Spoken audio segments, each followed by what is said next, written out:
నేను రేపు నా సమాధానాన్ని తప్పనిసరిగా చెప్తా. 18 రోజులు నన్ను జైల్లో పెడితే నేను భయపడతాననుకున్నారేమో.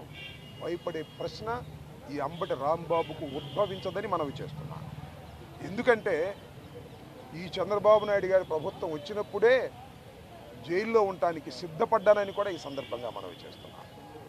నన్ను హింసించాలని, నన్ను జైల్లో పెట్టాలని చంద్రబాబు, లోకేష్ ఎప్పటి నుంచో ప్రయత్నం చేస్తున్నారు. ఎక్కడో దొరికాను, లోపల పెట్టారు. చూద్దాం, టైం విల్ కమ్ అగైన్. పరిస్థితులు మళ్ళా మారతాయి. ఈ పాపానికి వారు పరిష్కారం చేయక తప్పదని కూడా ఈ సందర్భంగా నేను మనవి చేస్తున్నాను. రాజమండ్రి సెంట్రల్ ప్రిజన్ నాకు పట్టుదలను పెంచే ఒక శిక్షణా కేంద్రం అని కూడా ఈ సందర్భంగా నేను మనవి చేస్తున్నాను. మరింత పట్టుదలగా, మరింత కసిగా ఎన్ని కేసులు పెట్టినా, ఎన్ని రోజులు జైల్లో ఉన్నా ఒక్క అడుగు కూడా వెనక్కు వెయ్యను.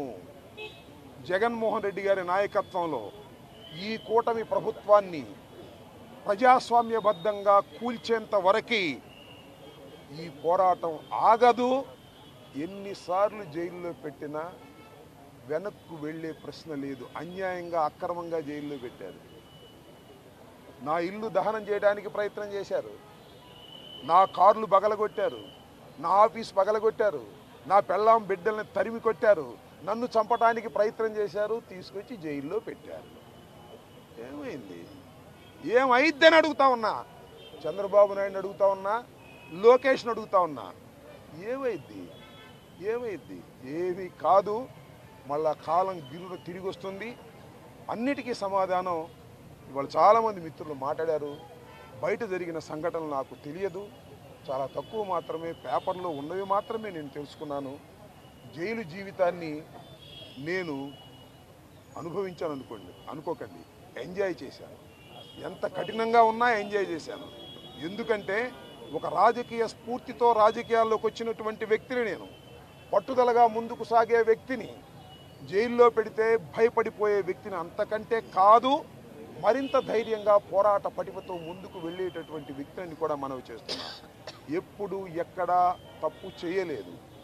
పొరపాటు మాట్లాడితే వెంటనే పశ్చాత్తాపడ్డా. పశ్చాత్తాపానికి మించిన ప్రాయచిత్తం లేదంటారే, మరి ఏమిటి? ఎంతమంది పశ్చాత్తాపడ్డారు? నేను తప్ప ఎవరైనా పశ్చాత్తాపడ్డారా అని అడుగుతా ఉన్నా. సరే, ఏది ఏమైనా టైం విల్ డిసైడ్. ఒకటి మాత్రం నేను చెప్పదలుచుకున్నాను. నాకు ఈ సందర్భంగా సపోర్ట్ చేసినటువంటి వారందరికీ కూడా పేరు పేరున నా హృదయపూర్వక నమస్కారాలు, ధన్యవాదాలు. నా పార్టీ కానివారు కూడా నన్ను సపోర్ట్ చేశారు. దాడులు చేయటం తప్పన్నారు, దాడులు అన్యాయం అన్నారు. ఒకవేళ తప్పు మాట్లాడితే కేసు పెట్టి లోపల పెట్టాలి కదా, ఇంటి మీద దాడి ఏంటి అన్నారు. దాడి చేసిన వాళ్ళకు బెయిల్ వచ్చింది. దాడి చేయించుకున్న నాకు 18 రోజుల తర్వాత బెయిల్ వచ్చింది. ఏం చేయగలిగారు? ఏం చేస్తారు? దేనికైనా సిద్ధపడి రాజకీయాల్లో జగన్మోహన్ రెడ్డి వెంట నడుస్తున్నటువంటి వ్యక్తులం. ఆ రోజు రాజశేఖర రెడ్డి వెంట నడిచాం, ఇవాళ జగన్మోహన్ రెడ్డి గారి వెంట నడుస్తాం, తుదకంటూ నడుస్తాం. బొందిలో ప్రాణం ఉన్నంత వరకు జగన్ వెంట నడుస్తాం. ఏ విషయాన్నైనా